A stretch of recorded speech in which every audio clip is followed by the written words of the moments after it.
series, you're just going to get run over. So let's have at it. Game number 1, No Hands versus Rami94, the number 1 versus number 2 currently in America's Grandmasters. And it's certainly not the two players that I think immediately comes to mind for these for a lot of fans when they like tune in and say like, oh, who would be number 1 and number 2? If you watch their play and you kind of look at how everything has come together, these guys have really put in the time and effort and really tried to earn it. So I'm excited to see them clash again, as we saw in week 3.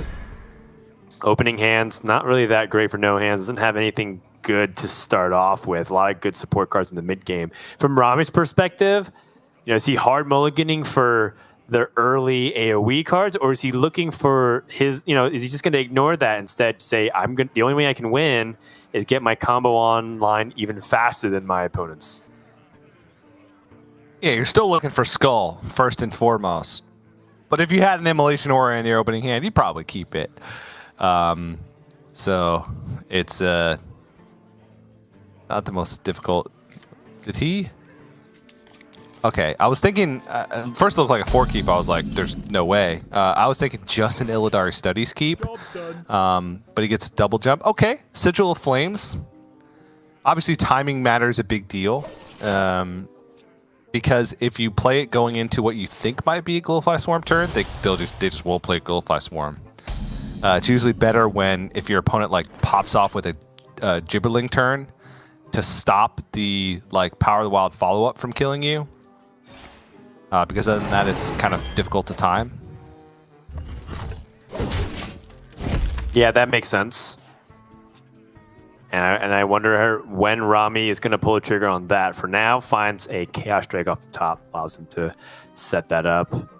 How does he want to manage and layer his card draw here? Blood Mage Thanos is also something to consider because it's a delayed card draw. You don't get the guarantee of it, but it's also spell damage that might be relevant.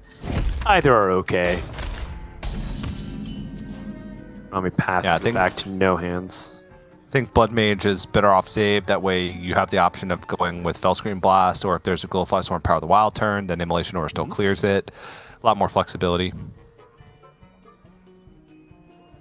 Okay, so from No Hands, nothing going on. This is good for Rami, bad for No Hands.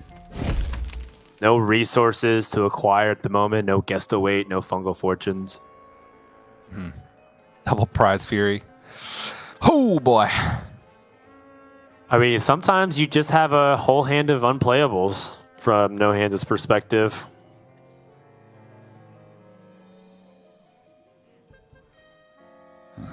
Demons. Let me start off with the Illidari Studies. Okay, Crimson Cinder Runner helps get him some card draw. Really want to capitalize on the fact that Druid's slow right now.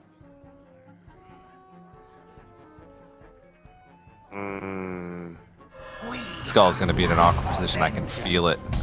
Yeah, I mean, because the problem is you don't want to play Il'gynoth before you play the Skull, but if you can't get on the far left, that means you have to play on the far right, and that just seems unlikely. Speaking of unlikely, it feels like it is unlikely that No Hands will have a card that is playable before turn 10 at this pace. Like, what is happening right now? He's playing Hero Power Druid. Yeah. Inspire Druid. For all the fans. Isn't the worst thing in the world? Because obviously... Is it the worst thing in the world? Pop off. Well, no. Obviously he can still pop off if he, hits any type of minion right now, right? He's got so much resources in hand. But Rami, I mean, this hand looks like a Glowfly Swarm hand, right? He's just passed a bunch of turns. And it's going into turn 5, so developing Sigil of Flames. But joke's on him because NoHandsGamer doesn't even have a minion to play. Okay, finally. Something that he can play. Now the question is it good enough to do anything with it? Right, you can play Power of the Wild as a 3/2 Panther. You can start stacking that a little bit. Part of the issue, too, from No Hands is he giving things to do to Rami as well. Right? Like, if he's playing minions in play, Thanos can trade it, he can draw a card. Rami can then theoretically like just hit the.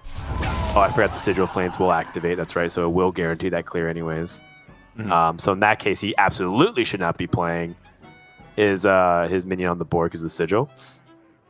And so from this perspective, Rami does not hit the Skull Gul'dan in the right position. It's a little awkward.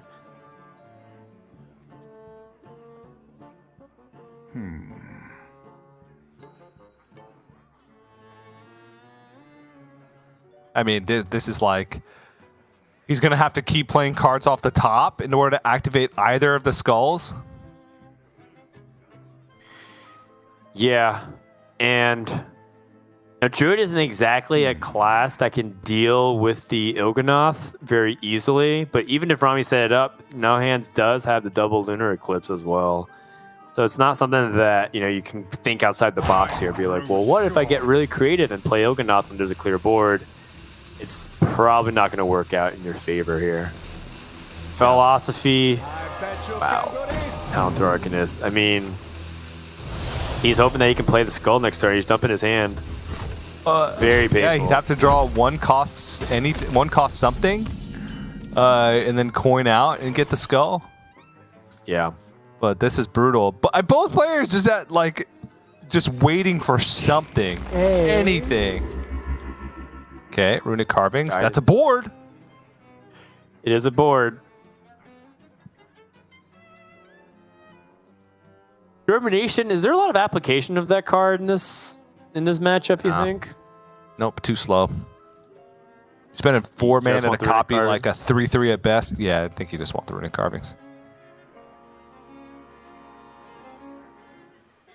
If you innervate, you will have 5 mana next turn. If you Lightning Bloom, you'll have only 5 mana the following turn because of the 2 overload. You get to play Runic Carvings and what? Adorable Infestation. Yeah. That doesn't feel that great. Wow. This might be the slowest Druid versus OTK Demon Hunter that you've seen in a hot minute. Jesus, nothing's happening. Nope. Sure. I'm at this point. Maybe he just has to play a Skull. Like, Just draw 3 cards. yeah. Kind of down. Because that Adraki Warblade makes it even more difficult to activate Skull moving forward. Yeah. Actually, not actually the hardest in general, but like if he sets up the Adraki Warblade and then I grow impatient. like that's kind of implying that he's setting things up to start preparing for a combo. Actually, it might be okay though. Just set it up. I just think that Yeah. he needs to get the mana from the Skull out of his hand right now because No Hands is probably going to make a board next turn. And right now, if No Hands makes a board, Rami doesn't interact with that board. He can Skull and then like coin out Immolation Aura, but he might need something a little bit extra. But just going to get the Eldrazi Warblades out, vote some mana.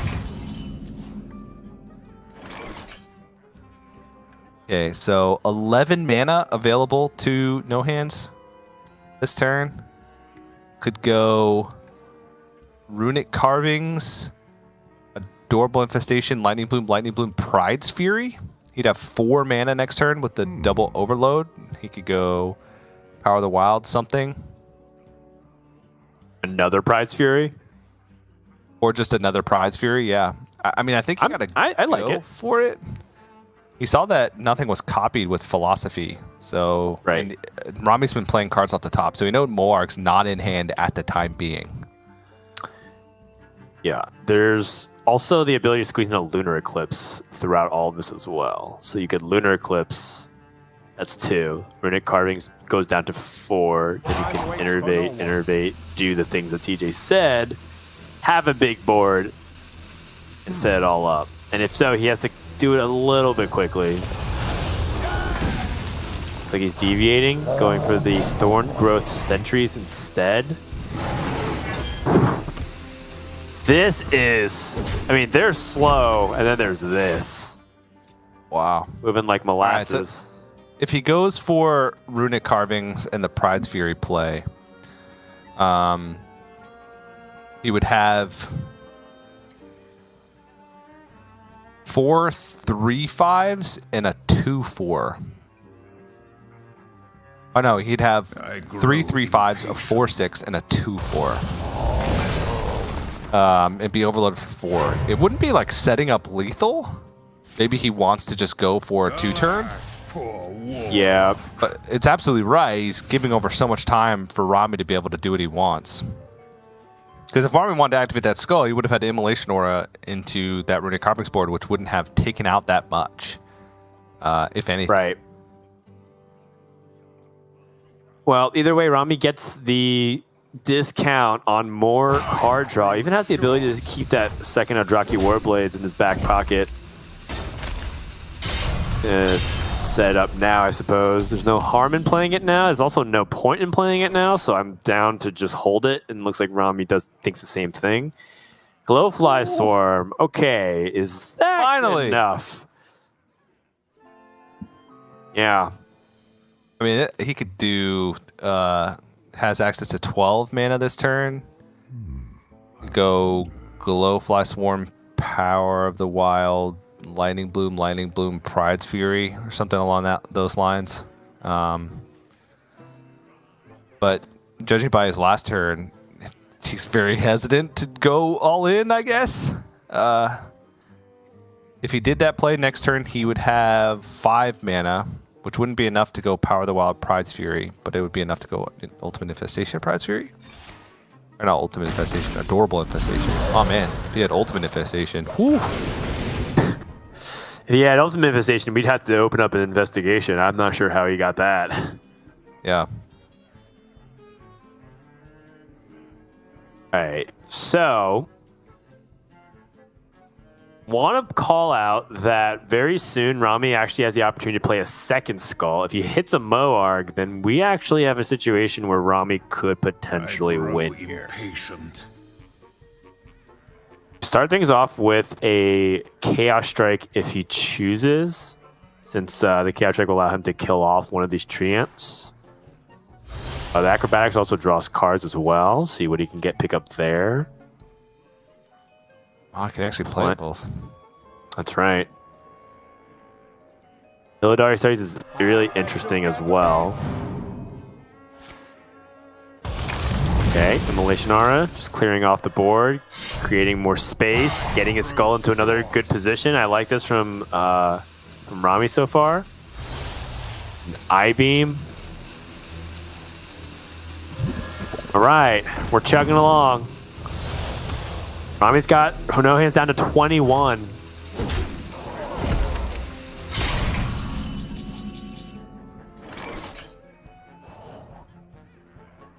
That's all the AoE gone for Rami, though. One thing to note. Right. But a Moarg off the top next turn, I believe, would be enough. He'd go... oh, no, it wouldn't be, because it only double it once. Yeah, not entirely gone. Rami still has life, the Fellscream Blast. But yeah, this is like the best board that No Hands can go for right now. Setting up a 2-turn lethal, going for as much power as possible. I mean, he's been playing like a combo deck himself against a combo deck. His mana expenditure is basically perfect here to try to combo everything. And Rami, what do you have? What you got? I see. No AoE. Both Moargs? Both Moargs bottom 4? Yeah, he's dead. No 4 times 7, way. 28. Arbor up. Wow. I mean, Both if Arbor Up Moargs bottom survive, 3. if 5 minions survive, Arbor Up's lethal, right? Because it's just 6 times 5. Yeah, I mean, he doesn't have a Moarg or Talented Arcanist. He can't even kill any of these. Demons. He could double I-Beam and then attack to kill 1. Or he could attack, then I-Beam 1, and then double Fellscream Blast, double I-Beam another one. That is pretty ridiculous. He's just dead. What a weird game, DJ. What a weird game. I don't even know. I guess the way No Hands played that ended up working out. He was scared. Obviously, we're playing from a results-oriented perspective. We can see both hands. So we saw that if No Hands had gone in a little bit earlier, he probably wasn't going to be punished, right? He could have done that play a little bit sooner and still had backup. But from his perspective, he was worried about, right? Rami wasn't doing anything. He was just holding on to a lot of resources. I mean, that's the same thing No Hands was doing. So No Hands was probably thinking, oh, he has like the really easy clears with like Moarks and things, and there's no reason for me to extend in until I'm going to extend all the way in until the immolation orders are gone to try and make it as awkward as possible.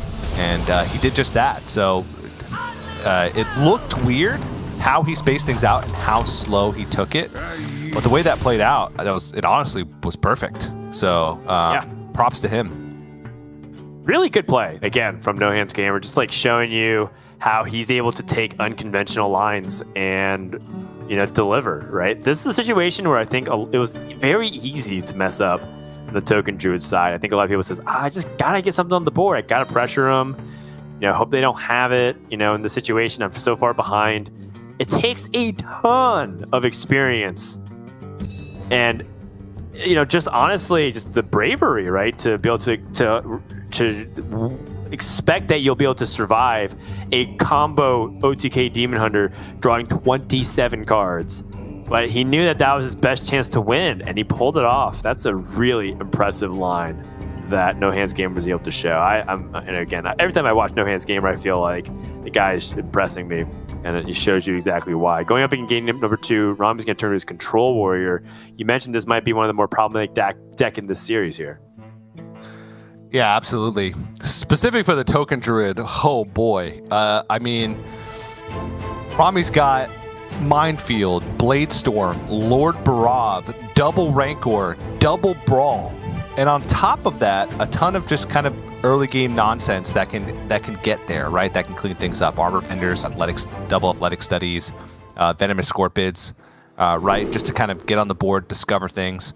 So there is just a massive amount of AoE in the deck for Rami, and it's going to be tough. And then I mentioned that Control Warrior just overall could be tough for No Hands, period, because Bulwark of Azeroth, great to try and stop burst damage from Mage, though in Canner's Flow, still very difficult for the deck to beat.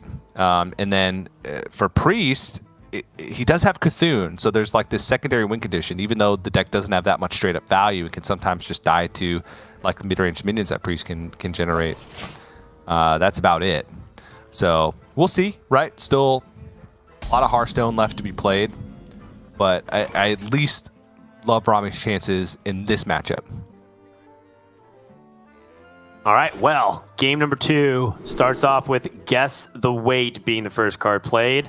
Finds another Guess the Weight. That's very difficult. The less or more. I mean, pretty much up to whatever No Hands is feeling. He does have a couple more drawn that are lower curve, so you could justify choosing more here.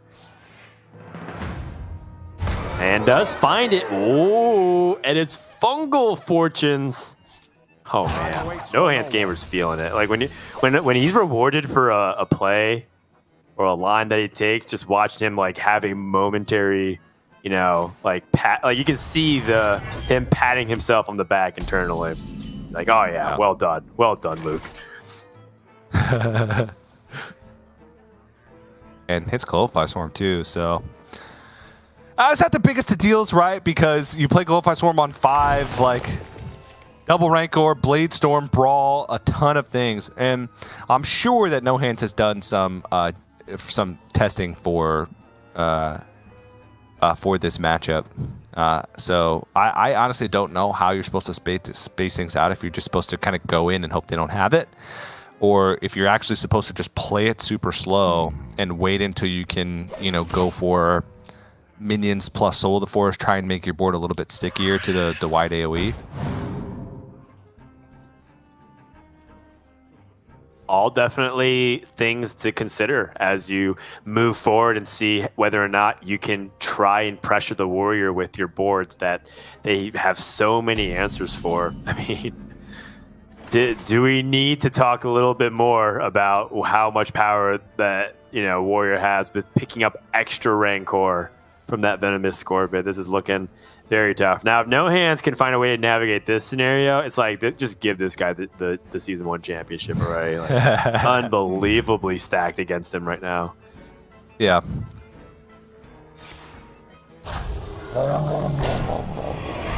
Gonna try. I mean, part of the ways you can go about it is to play your cards, try and force your opponent to use some removal, get a feel of their hand. If you sense weakness, press in.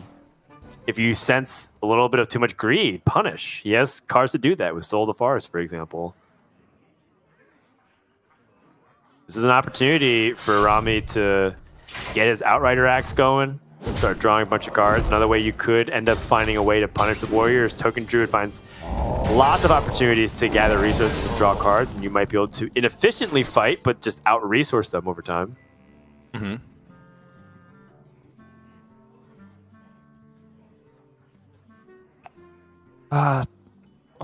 Rami's already got like tools that he needs, honestly. The hardest part, maybe finding like value from Minefield. But even then, has already got Brawl in hand, has already got Rancor. And again, No Hands is kind of faced with a difficult choice of, do you just play Glowfy and just hope that no Brawl or Rancor is in the hand yet?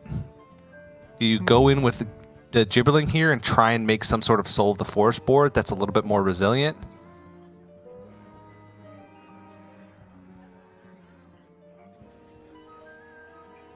Yeah, it's a tough spot here because of all of the available removal. Oh, yeah? Not even going to go for max value Glowfly Storm. Could have traded in the Marsul Cup, for example. He's going to see this Rancor. I mean, it is just devastating. Rami Holds says, do I need to use this Rancor? You don't need to, but you should. It's so hard to get a better Rancor than this. Yeah, and honestly, from this position, like, I don't even know what's possible for No Hands. Like, next turn, he's probably going to try and go in with the Gibberling and try and set up Soul of the Forest and some type of damage. But now Rami's just had a huge health total that nothing really gets there. Like, even if you stick a board for a couple of turns and have the right follow-up, it still just doesn't feel like it's going to be enough. But let's see what the best play he can make is. He can go pretty wide here with the Gibberling. The question is, does he end with Soul of the Forest? Does he try and get there? That's my biggest concern.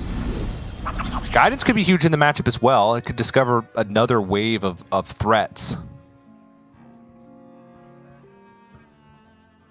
It's true. We've seen some druids conjure up win conditions, what seemingly out of nowhere. I mean, No Hands is also piecing together this board. Does have an opportunity to Lightning Bloom a Soul of the Forest in this spot. He does have 5 mana afterwards for an Arbor up. I mean, it's possible that this is a pretty solid board for No Hands to make a push on, and at least force Rami to use even more removal that he doesn't exactly want to use. But it's still looking really tough.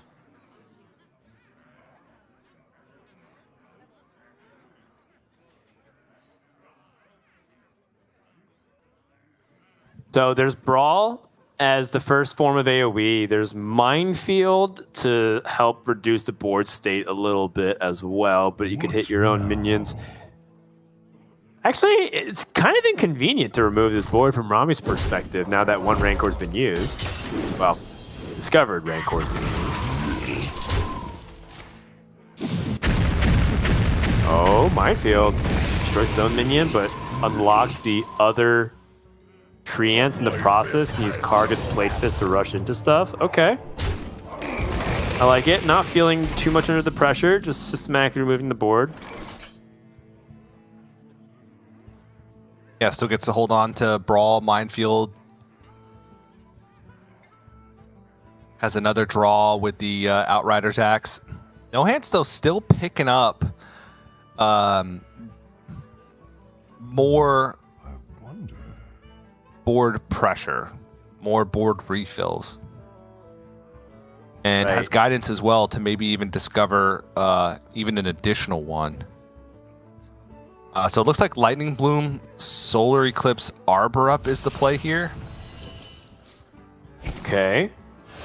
I mean, that is one of the best possible plays available to this Druid deck. And he's going to go for it right now. I think he recognizes this is his window. Rami didn't use AoE. This is exactly why Rami saved Brawl. And now can go in for a huge punish. Ooh. That is a Blade Storm. Brawl seems not. better. No. Yeah, I guess so. Yeah, attacked into the 2/2, Blade Stormed, and then Minefielded. I think you could do the same thing. Yeah. Just kill off this 2/2 and now you Minefield. Yeah.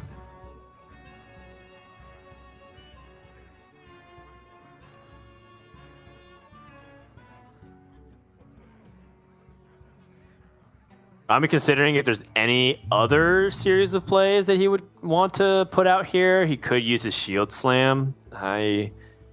Actually, Armor Bender Shield Slam and then attack for Outrider's Axe. Shield Slam might be difficult to... I guess not with Shield Maidens.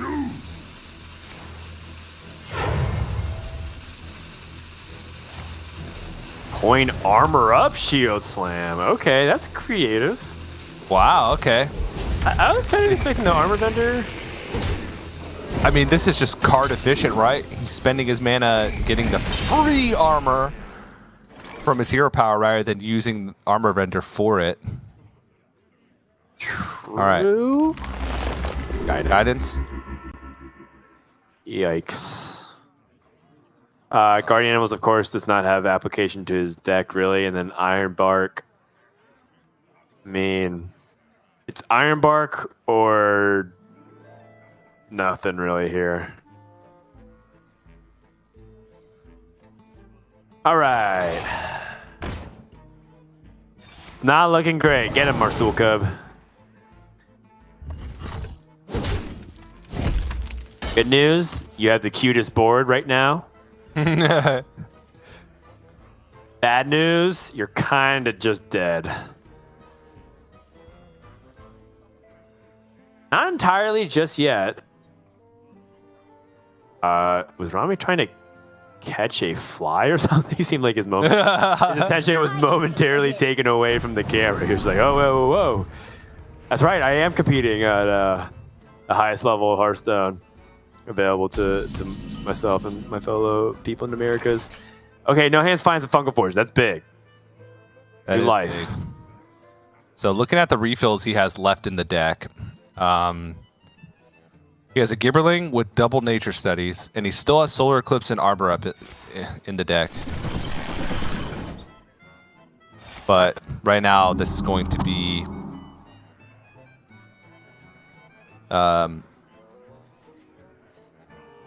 just to push onto the board again, just to try and force him to have a clear, and then Fungal Fortune's next turn to go for reload.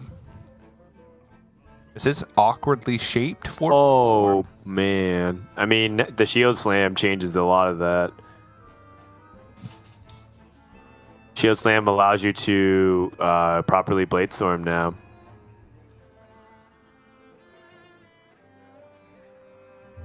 There's a heads-up play from NoHandsGamer, using the Iron Bark to play around the health totals to ensure that a small weak minion would be protected, making Blade Storm not a full clear. So a huge pickup here by Rami.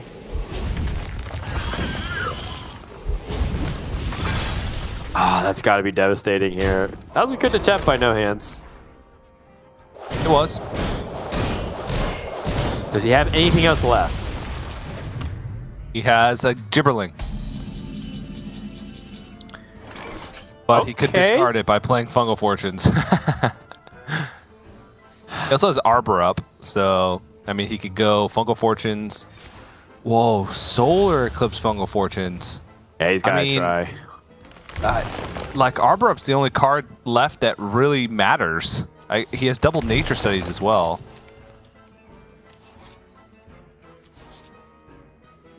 Okay, the Nature Studies. Okay, needs another board. Soul the Forest. Yeah, it's gotta be. I'm just not really seeing any other cards in this deck that he wants. I'll have to guess the weight right now.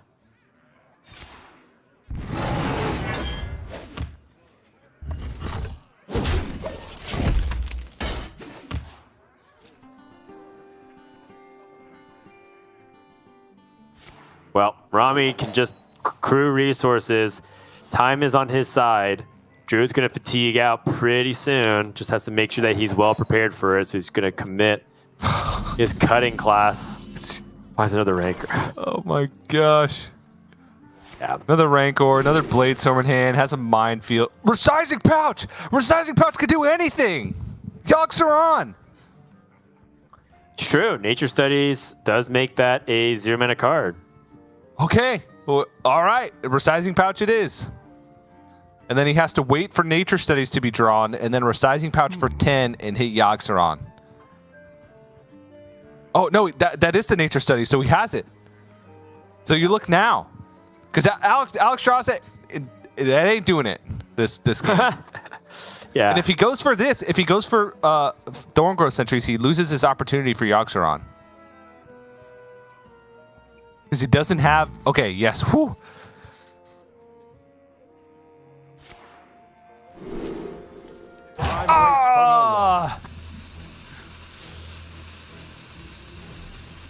Is it ever survival of the fittest? Yes. In his mind, it is.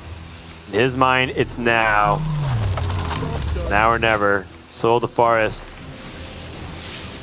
His attempt to survive. And the good news is Rami does not seem to have the clear for it. Oh, he does. You have Bladestorm and Rancor. Oh, that's brutal. Oh, jeez. He tried. He really tried. Yeah. I mean, we call this a very one-sided matchup. It just did not look close in the slightest. Rami even has the opportunity to stage dive for his Kargath Prime. Oh. Okay. I concede. That's a scoop. And it's game 2. Now, one thing to note that this is, by the way, one of the criticisms against Last Hero Standing as a format. Some people say, why was this format phased out eventually in competitive Hearthstone? It's because of actually exactly this scenario where it feels like game 1 was this back and forth. Then in game 2 was like, okay, well, I'm going to take this like deck that's going to absolutely stomp your deck. And then the opponent's like, well, game 3, I have prepared the counter deck to your counter deck. And then game 4 is like, well, I prepared a counter deck to your counter deck in case it countered my counter deck. And then it comes down to game 5 where it's either a close matchup or it's a counter to the counter, which countered the counter of the counter deck to the original deck that won, hoping that it wouldn't get countered. Good analysis.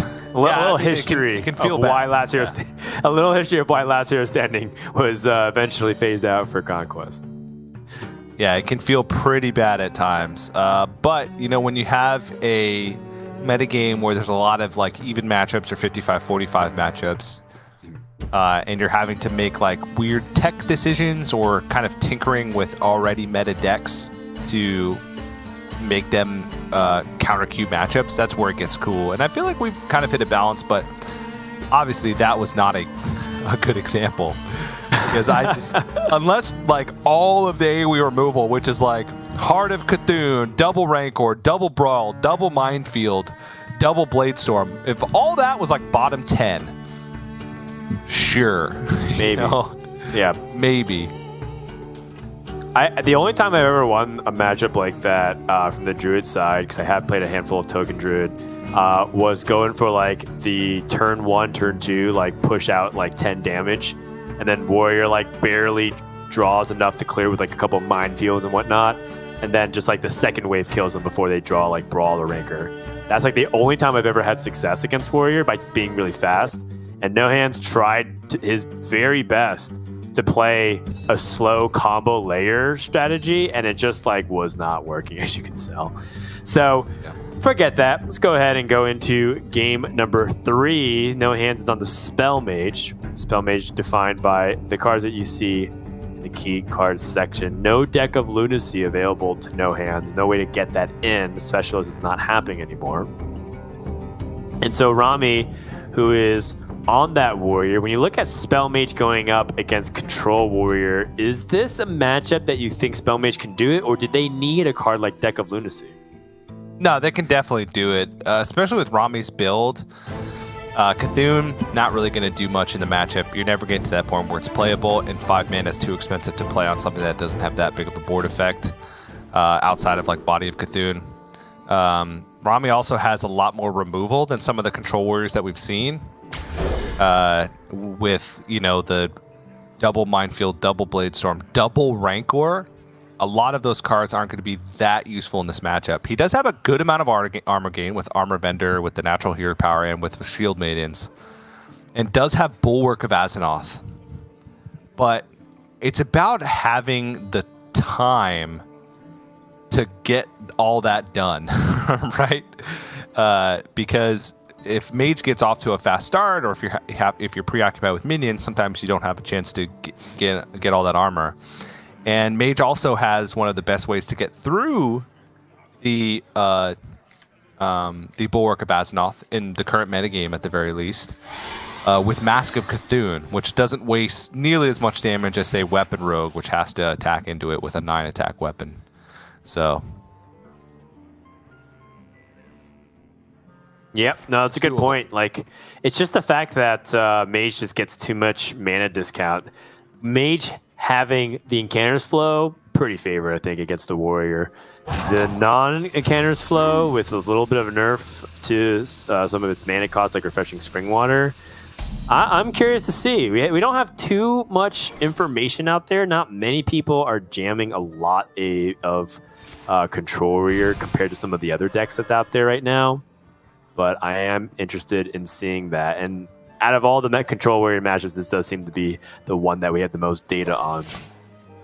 So I'm ready to see if these players can convince us one way or the other. Babbling Book, Mizaki. I mean, Mizaki is a card. Oh my goodness. Just Mamma Mia.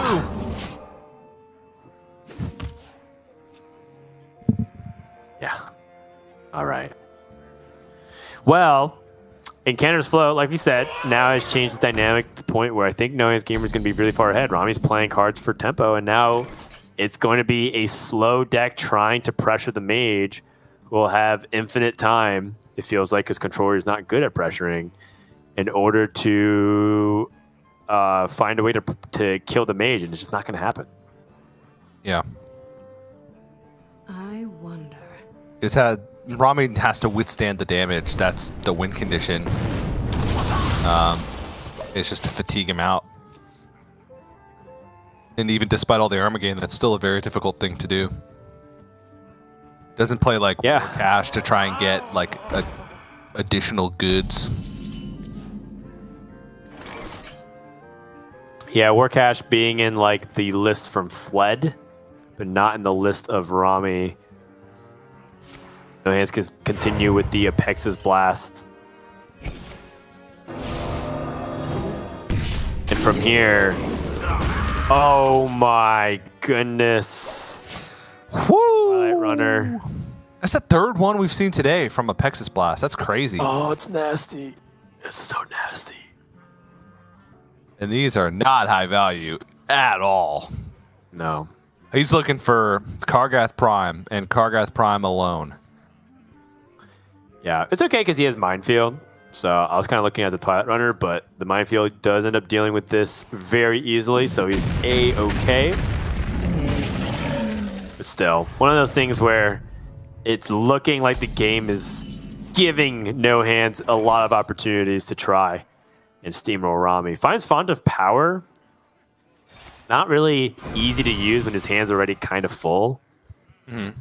And picking up more ways to draw cards. Maybe he starts fitting in pings for Mordresh. Sure, I'm not opposed to that idea. I like Babbling Book to start things off. Okay. Okay. And a biscuit. You gotta risk it for the mana biscuit. Yep. That's right. It makes up for the refreshing spring water, which was already made up by the fact that we have Incanter's Flow. See about like using it this turn with Font of Power? You have 2 mana to play a minion from Font of Power. What to do? Or he's gonna Shooting Star his own Babbling Book so he can't get value from Rancor? Nah. That would be way too creative. Next level. That just feels like you're wasting cards at that point. But Yep. If he chose to go for that, I'd be like considering it. You know, I feel like a player like NoHandsGamer, if he makes that play, he clearly put a lot of thought into it. He's just a super cerebral player, and that kind of decision wouldn't come like just because he thought it was funny, or because he thought that it was like borderline. It would be because he thought it was right. Yeah. So you have to think long and hard in this matchup. Every time you use a burn spell at a minion, you have to think to yourself, is this worth it? Ooh, more armor for NoHandsGamer. I don't mind. Fishing Spring Water or Fireball. Honestly, Oasis Ally is pretty good against Warrior too, given how much weapon swings they got going on. Yeah, but I think just damage.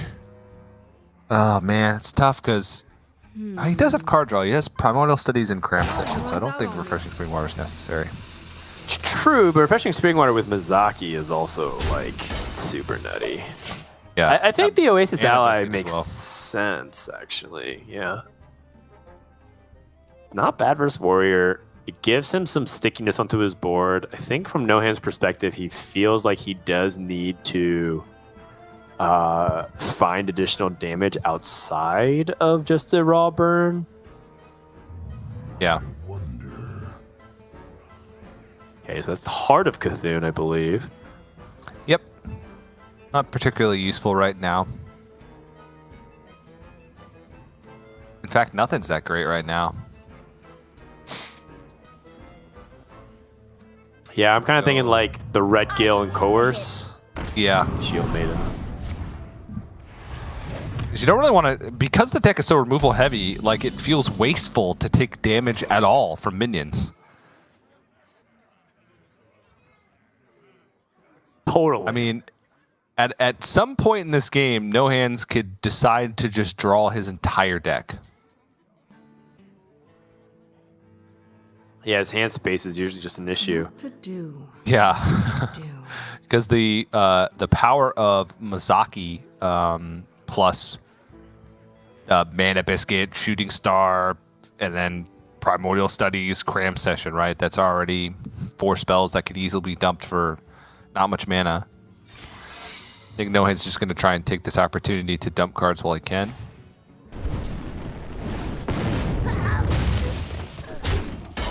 Yeah, really trying to get it done with just the amount of minion presence he has right now. The secret also introduces another layer of obstacles for Rami to deal with. Is it a counter spell? Is it something that keeps his board very sticky?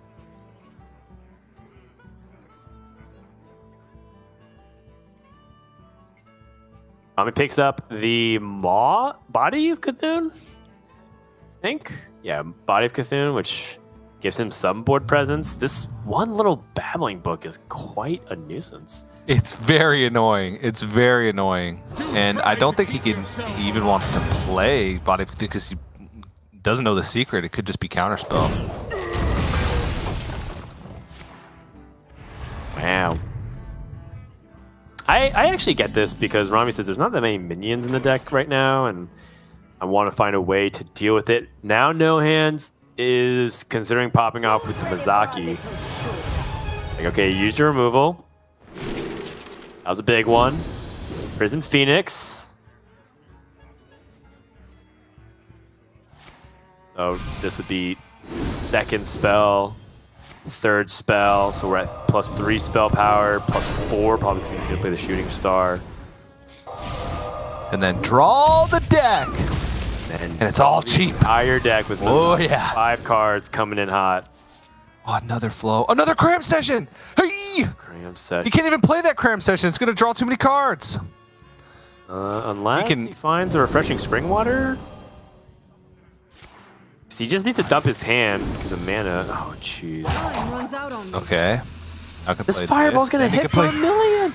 Then he can play Font of Power? How much is it? Is it 14? I think he's at 13 right now. 14? It's 14. The heck? Whoa! Damage!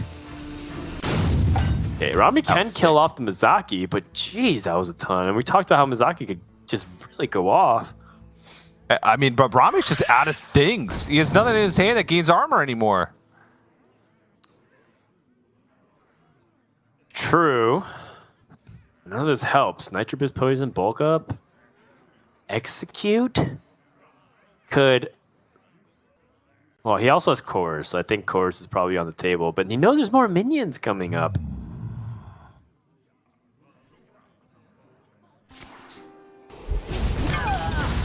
Very unfortunate spot here for Rami. Yeah.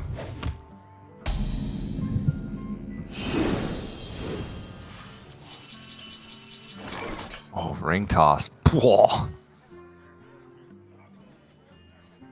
So next turn he's got a great like Raz setup and cram session.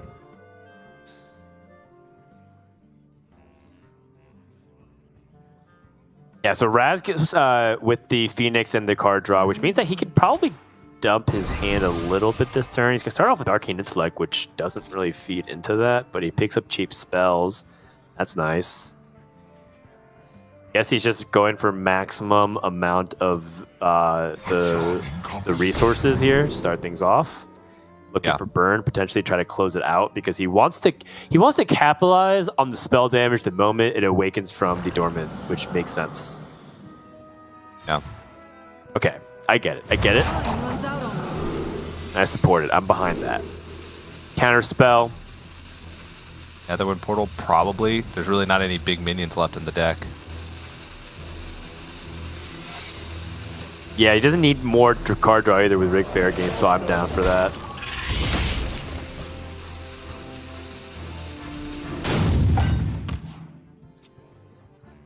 All right, so he passes over his turn. Rami finds Rancor, not going to be enough. Knows about the possibility of Counterspell, which is extra brutal given that I think in his mind maybe the only way he could potentially swing things is a Cthulhu.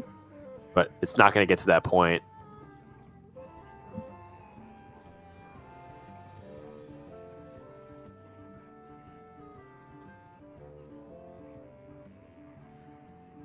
Not at all. What to do here for Rami? I think if you anticipate Counterspell, you can bait out a Rancor here.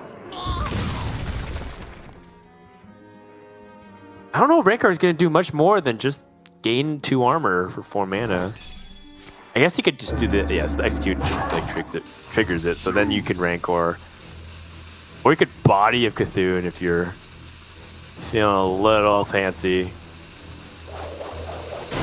But I don't think this Rancor gets much better. No. Oh! It's just stats! Wow.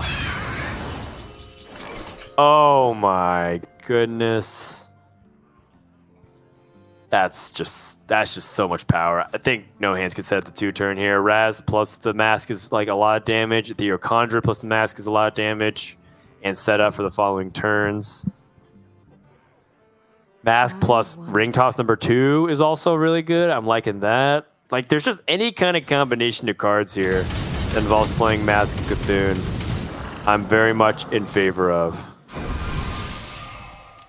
No Hand says, I haven't drawn enough cards yet. Nope.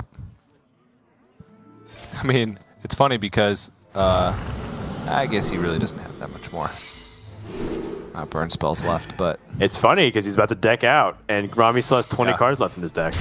I know. Well, he's anti-fatigue. That's a good thing. He's like, right. I'm never running out of cards. I'm not going to draw any, and I'm putting 4 extra in my deck at the beginning of the game. It's true. Think that he has No Hands on what, an 8-turn clock? Yeah, Fatigue. You bet he does.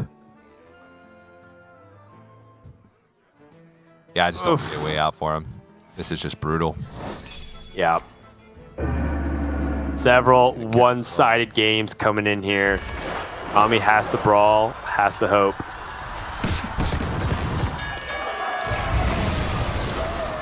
And another Wind Portal summons. All right, nothing too bad, just AoE damage. Yeah. And is this lethal? I think it is. Massive Cthulhu on the far left should do it. That is Absolutely 11 is.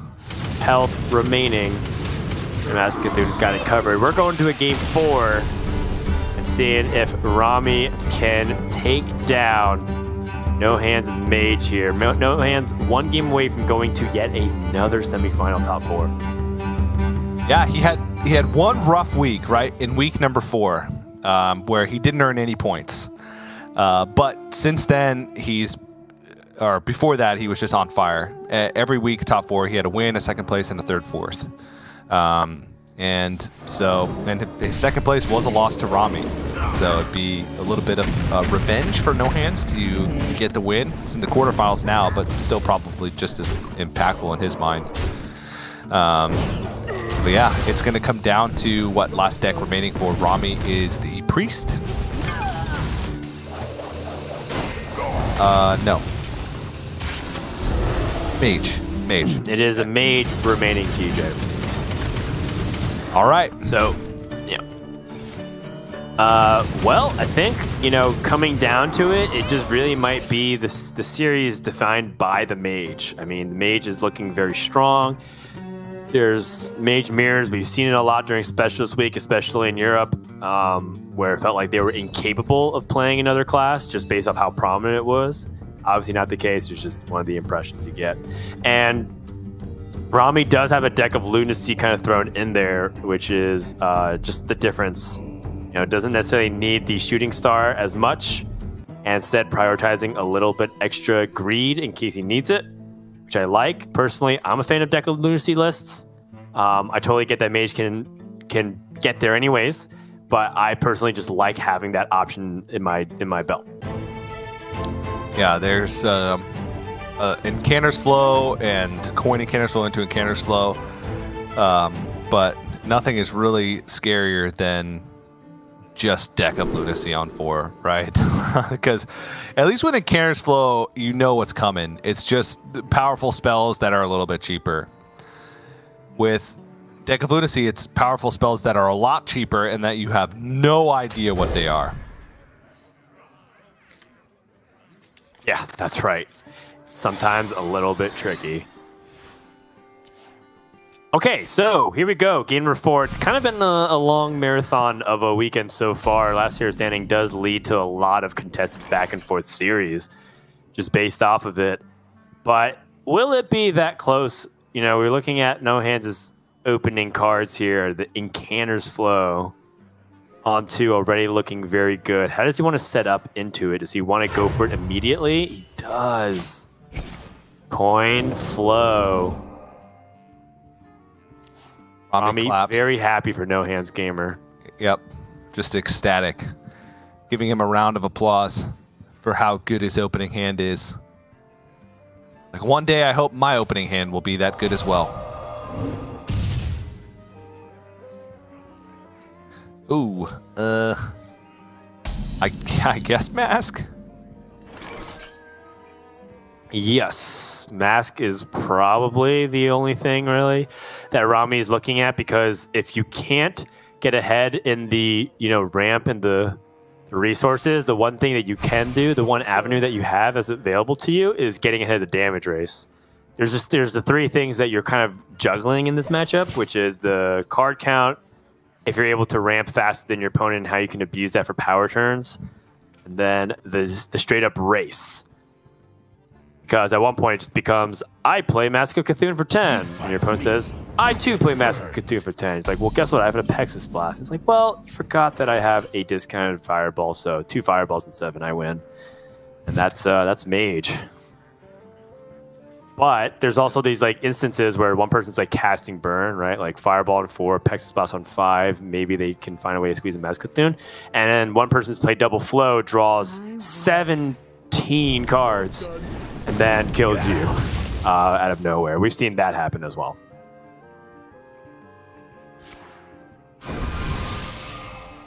Oh, Rami's still looking for something to do.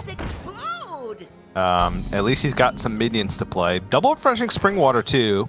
It's just no Encounters Fall online, so they don't just quite feel that good on back-to-back turns.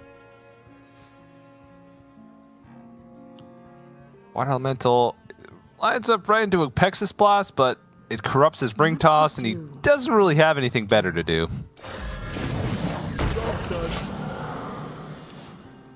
It's not a bad minion. It kind of, draws the aggression away from his face if his opponent had an Apexis Blast, for example.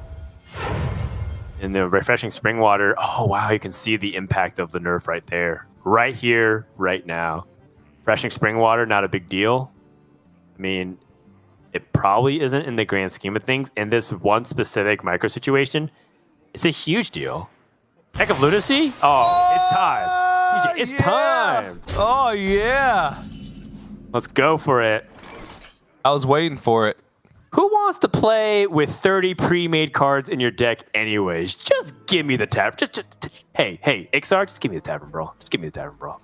Right here, yeah. Right in my left shoulder. Oh, yeah.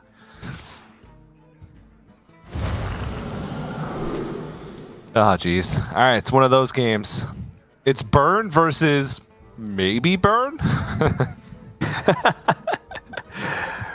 I mean, that being said, this match just got a heck of a lot more interesting in terms of the possibilities. There's a lot of stuff that can happen. Yeah. The fact that also Rami did not play an Encounters Flow going into it, so he's getting full cost a deck of Lunacy starting off with. Is that a Glide? Oh. Expendable Performers. Expendable, yeah. Sorry, I was reading the cost at 4 mana. Still a little bit. Oh, jeez. They're about to perform right now, Dan. Let's see it. I want to see the performers. What's next? Oh, yeah. That one's not good. That one's okay. Chaos Nova. Not bad, honestly. That plus the Brain Freeze. Yep. It's just not that great in this matchup, and Dark Portal's completely useless unless he picks up some way to shuffle a minion in his deck. Well, it's good right now. What to do? In with this board? Do.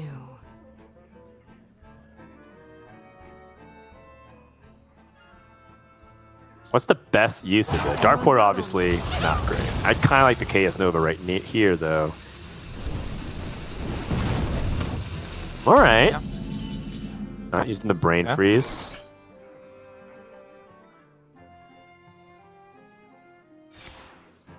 No hands. Drawing a bunch of cards, drawing a bunch of burn. I mean, he's playing straight up Mage. This is what makes it really scary for Rami. This is part of the reason why I felt like I wanted to remove some minions onto the board.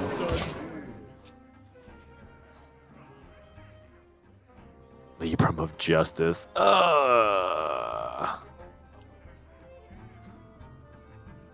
This is hard. I'm kind of like racking my brain for Rami to think about what he could do with this.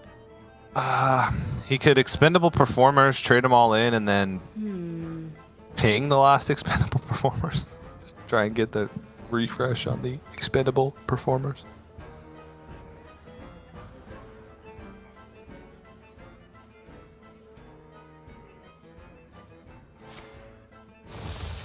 Unless it is Oasis Ally, which I think it is, actually. Oh, okay. Oh, okay, all right. Yeah, using Libram of Justice on top of the expendable performers, and then you can cash them all in. Ooh, this is clever. Yeah. Yeah, well, this works. So, Rami thinks that he missequenced that because he could have Libram after, but it was actually... What? Wait. It was what? It was actually better to just kill off the water Yeah, full elemental. trade. Yeah, Because then he would have gotten all the expendable performers back. Yeah. That was the correct order to do that. It was right? totally fine. Yeah. And then he second-guessed himself, and it wasn't the correct order. And then to try and cover for that, then he put devolving missiles, and then realized after the devolving missiles that both things were wrong. He did the wrong thing both steps of the way. Oh, jeez. Yeah. It's okay. You know what? This makes me like Rami even more because he's very human. Yes. We watched him go through the entire deduction process of how he jumped to the conclusion that that was not optimal. He was just like, oh no. I relate to that very deeply, my friend. Yeah. Don't worry about that, Rami. It's okay. This one was not looking good. No Hands It was was not always looking expressionless. He was just like... Oh, what is this? So he kind of winced. yeah. It's not looking good. No Hands has how much damage here? Fireball 6, Fallen Heroes 8. Oh, not actually. He doesn't have the Mask of Cthulhu. I was searching for it. He can draw. This is He can draw. a little scary because there is double mask on the other side. True. Okay, that's 2 more. Yeah, he's got to be a little bit scared of damage here. Sure. He can also devolving missiles. Devolving missiles, brain freeze, just to make sure that there's nothing on board. I'm a fan. He could also just fireball face here, and then he has multiple draws for lethal next turn. Also cool. Yeah. But the thing is, he's not like, what if Rami draws a card that can help him get out of the Grand Slam? How much is that? It's 12, 13. Oh, wow. If he did Braid Freeze, that would have been death. It would have been. Wow.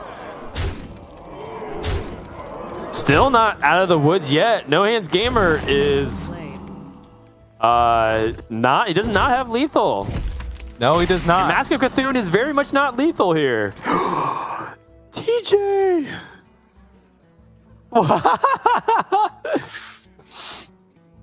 So 5 need to go face? I mean, he could just pick up a Pexus Blast off the top, right? I guess so. How much do they cost? What? The Mask of Cthulhu? Yeah. No, the 6? the Nagrand tokens. Oh, that's a good question. I don't know off the top of my head. My guess is like 4 mana. Might as well, right? Yeah. Super Scrolls can still pick up Fireball. We'll never know, TJ. All Super right. Scrolls can still pick up Fireball. Yeah. Fireball. Time runs out on me. Oh, I thought it was. Fire. Oh my gosh. Wait, ring toss maybe?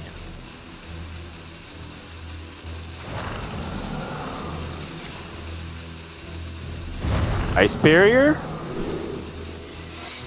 No. Yes. But Mask of Cthulhu? Oh wait, but the counterspell. But he has Dark Portal.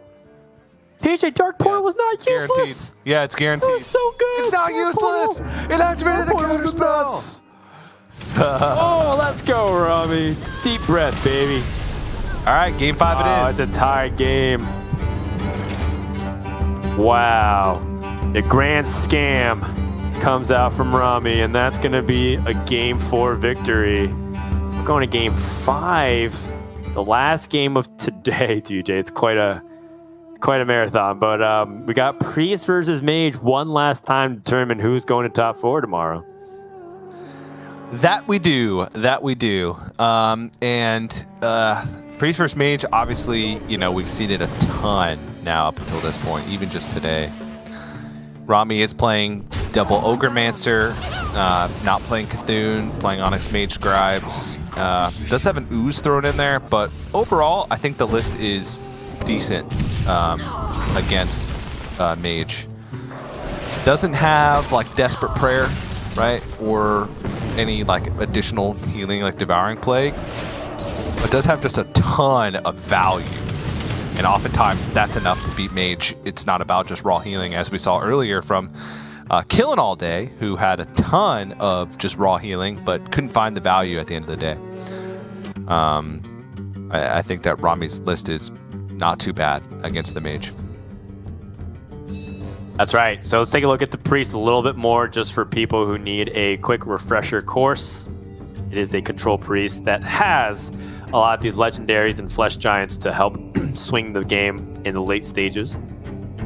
But more importantly, does No Hands have the ability to hold off against the aggression? You know, Rami is kind of overdue for, you know, his own mage steamrolling with like Incanter's Flow.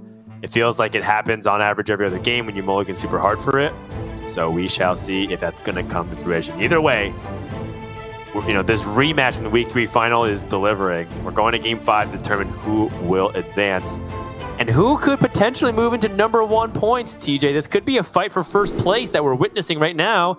And this might be the opportunity for either player to cement their lead.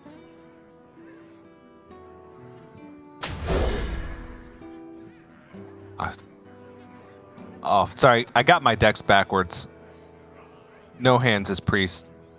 Forget all the analysis I gave. His Priest is very similar, except he is running the Devouring Plague and Flesh Giants versions. So, still pretty good, but not quite as good because no Onyx Mage Scribe, which I think is actually really good against Mage. It's a big, beefy minion that's hard to kill, always threatening Apotheosis, protects you against Mask. So maybe not as favored, especially with the flow start.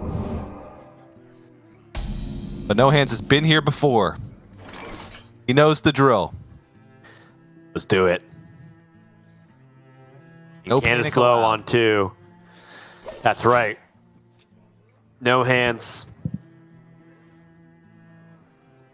has to find a way to slowly but surely do it the Priest way. Ruined Orb finds another Incanter's Flow potentially. Oh, Refreshing Spring Water. Or wow, these are all so good. Where's the option to take all 3 and overload 1? So I'm gonna click that. What to do? What to do? With this hand, probably Refreshing Spring Water just to ensure you have draw. Jeez. That's a tough one, though. That's a really tough one. I think the Refreshing Spring Water makes the most sense because there's one way for this to go awfully, is that if he has nothing to play. Let's say the Apex's Blast gets smashed down with the 5-drop, it's like really weak, so 1/1. His Ring Toss gets really weak stuff like Ice Barrier and a Counter Spell. Really easy things for Priest to play around. Alar. All right. Well, he just can't deal with it. Yeah, I am always a little bit wary of Alar because of things like Initiation that could potentially be discovered by Priest. It's like, oh, now all of a sudden this is a minion that I can't deal with the rest of the game unless I have Devolving Missiles. I guess Rami does have Devolving Missiles, so it's not that big a deal. No Hands with the Discover finds Shadow Form, Powered Feast, Pin Down.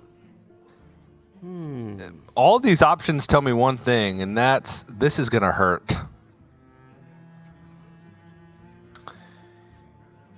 Yes. When, by the way, as a question, when do you feel like is an appropriate time to Mind Render? Coin Mind Render. Oh! But he can only play Devolving Missiles. But that's it. I mean, that's a pretty good thing to answer a 7-3 that's going to keep hitting you for 7 every single turn. Yeah, but Rami... I am willing to take that. I guess. Rami just gets to snag an Apotheosis. Right, the Apotheosis. Oh, and a Venomous Scorpid to pick like a really bad option. Maybe he wants to get Hysteria out of the hand so that it's easier for him to stick a board. No, that's not really reasonable. You're a spell mage. He could thrive in the shadows and dump something. True. Like thrive in the shadows, take a... There's nothing really dump. I don't know. Yeah. I like the Hysteria. I guess you're right, Hysteria. Okay. Yeah, it just makes it so that's difficult for No Hands to clear his board. Right? Because the Scorpid exists, but then what if he just gets all good spells and it's like, oh, I just gave you that ability to play a spell. Yeah. And No Hands saw the hand too, right? And now he can curate this Mindrender back with Raise Dead. True.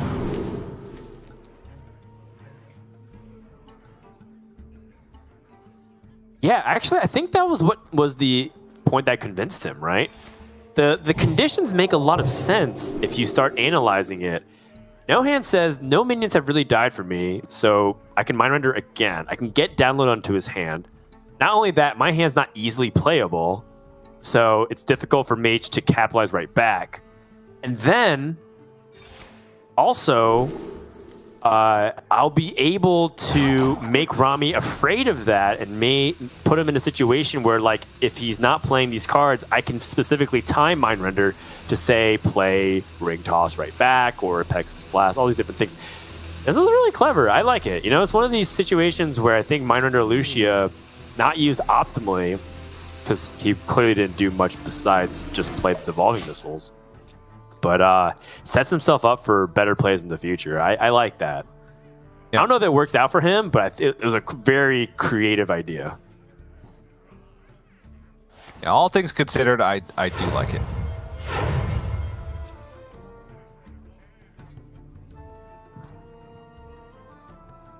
All right, Rami finds a Ruined Orb and a Flame Strike. Kind of just liking the Apexis Blast here. He is aware of Soul Mirror. Yep. I wonder. You can't be afraid. Can't play afraid. Oh, the Soul Mirror! Oh, that's so good. For Now, No I Hands, think that's so good. Yes, No Hands also has the opportunity to raise Dead before the Soul Mirror as well. Although I don't know if he necessarily has the hand space for it. I think he's okay. That's nasty. And the lifesteal comes back. Brutal. Absolutely brutal. And he needs that card draw. TJ, we talked about this exact instance where Rami doesn't have card draw despite hitting a Canner's Flow. Yep. I mean, he discovered the refreshing Spring Water that he played last year, so he still has 2 of those left. Still a ton of card draw on the deck. Oh. Deck of Lunacy at this stage with Encounter's Flow played. Oh boy. Yeah, that is nuts. What to Okay, is it time, TJ? Is it time to get creative and Deck of Lunacy? It bailed him out last game. I don't know. TJ, did you not see what happened last game? Also, Yeah, I want to but- reference that Now Yadon was like tweeting last week about Mage, and he says how a lot of people overreact to the idea that you lose your burn and not realize that you just get a bunch of stupidly powerful combos that you can put together. The one thing I will say is that what I don't like about his situation about Deck of Lunacy is he has no card draw. Yep, no card draw on hand. He does have one Encounter's Flow played, so he doesn't play Makes it a lot many free harder. costs. Yeah. Does make it quite difficult. NoHands thought that was counterspell. But he just gets a dancing cobra back, and that's it. Right. And doesn't play into counterspell, so smart from Rami in that situation. Devouring Plague doesn't kill this as well. But it makes the Flesh Giant cheaper. It does. It is now free. Might be concerned about Mirror Entity, but has ways to check that with Wand Maker first.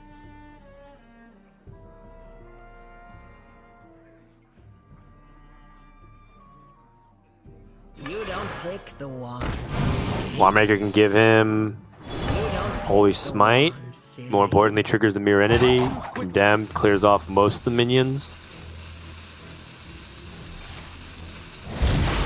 And then from Rami's perspective,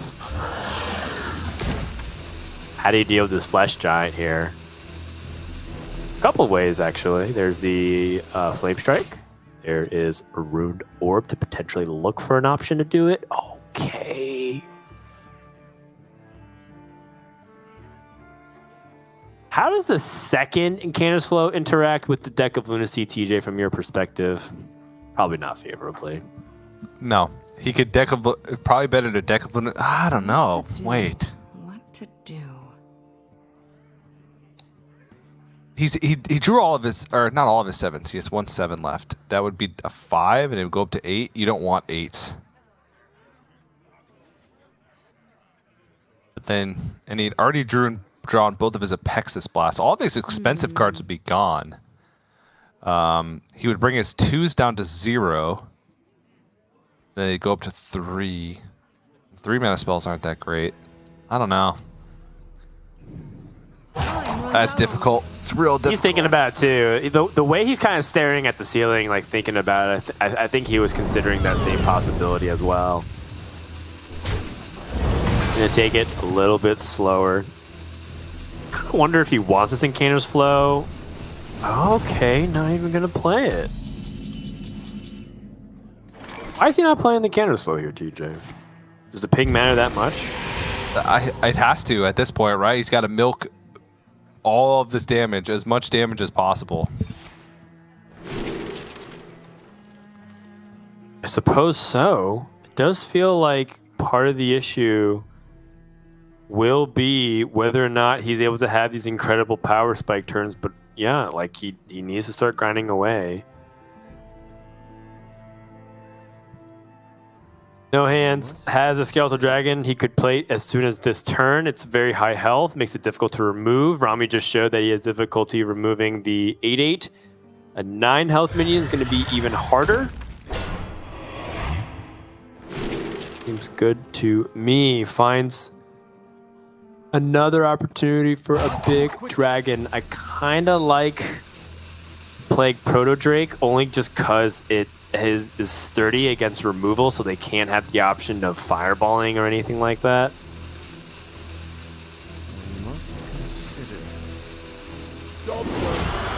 Nixie has the most stats.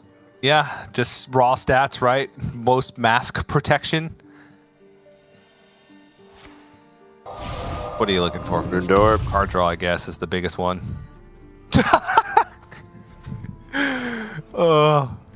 Another Incanter's Flow, and then look for some type of Mozaki OTK? So what if the play instead is the Deck of Lunacy for removal, right? Because when you start getting a lot of cheap stuff, you might get like, you know, a very cheap form of like just destroying minions at that point. He's doing it! He's doing it! Rami goes for the Deck of Lunacy. And the Cramp Session to draw. Finds a 3-mana Flame Strike. It's a start. This is desperation right now, though. Like, But he's got the burn. he's got the burn. He just has no card draw. He needs to like rip card draw off the top.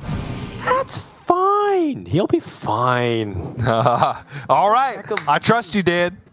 I trust He'll be you. fine. He's fine until he's Okay. not fine. Let's put it that way. Yeah. And right now, he's fine. Like, what is Priest going to do? Hit him for 4? Cool. That flash heal and the lesser heal hero power, now that's kind of annoying to deal with for sure. I empathize with that. That's annoying.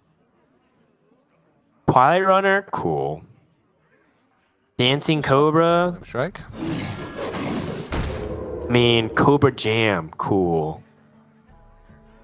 That's nothing.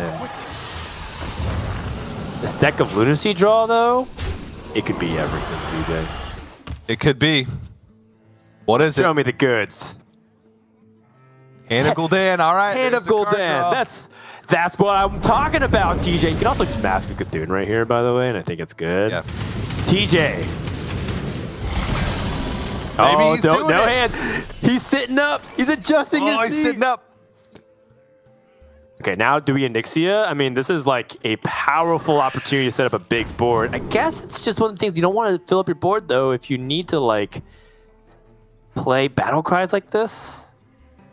You know, palm reading. This is where you flash heal. Heal a Right? little bit. You have to. Like, that's. Gotta. You're flirting with disaster if you're not. I mean, I do like a good tease, but this is definitely a little too much for my taste. To not flash heal here. I guess he could Circus Amalgam heal. Yeah, Ted Trasher also works too. 10 Trasher heal. Yeah, flash heal. Yeah. Yeah. All right.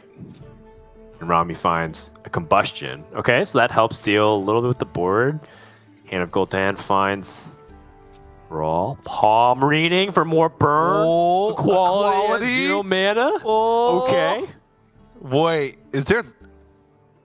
No, there's no lethal potential. What am I talking about? He's at 20. Yeah.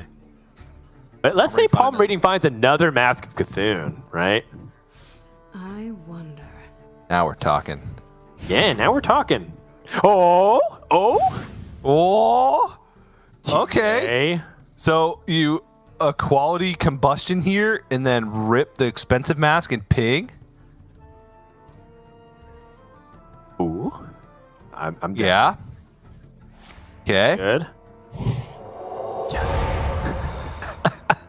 Wait, you could use the mask that No Hands probably knows about. Actually, that's not true. You don't really know what's in the deck anymore. Oh, TJ got the single digits. Honestly, this is a pretty good high score. If Rami loses anyways, then it'd be like, okay, you got it kind of close. You don't pick the Oh, It's a big one. Okay. a single target removal here is game. Single target removal is game. Hysteria. What was that? Hysteria? Wait. Until it dies, So forever? It just gets stuck in an infinite loop of hysteria? it's true. Then Rami can go for a draw and we can replay game. Oh, apotheosis! Okay, that's it. That's it. Oh, man. Oh. So in hindsight, was it correct for Rami to use as a quality there? Instead of Brawl last turn? I don't know. It's so hard to say.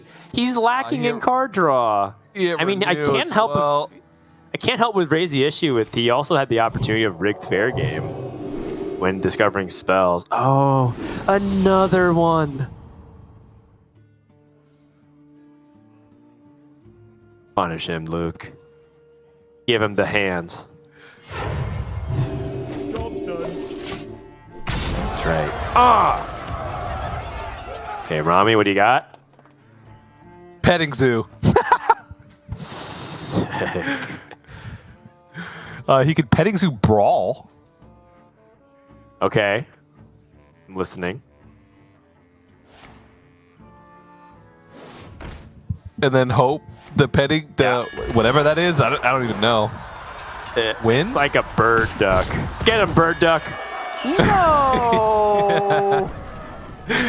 He's dead. That's game. Duck did not prevail. GG. There was a chance, TJ. There was a ray of hope. I mean, I got a little scared, especially when he played just 10-10 heel face.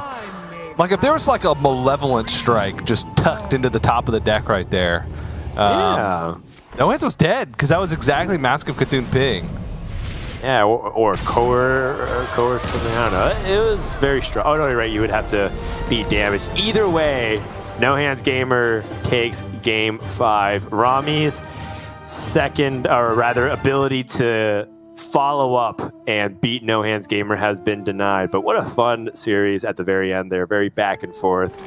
Quite silly. Quite full of a bunch of lunacy. And we're probably going to remember that game for a little bit of time here as Rami will take a little bit of recap. A couple of important things to note. Not being able to get the card draw, but I do want to say that the play of the game for this past Game 5 that we saw had to have been that Mind Render Elucia in a situation where it just didn't really feel like there's a ton of application for Elucia in a situation like that. And I think No Hands properly identified it. Not to mention that dealing with the Alar like that was really big.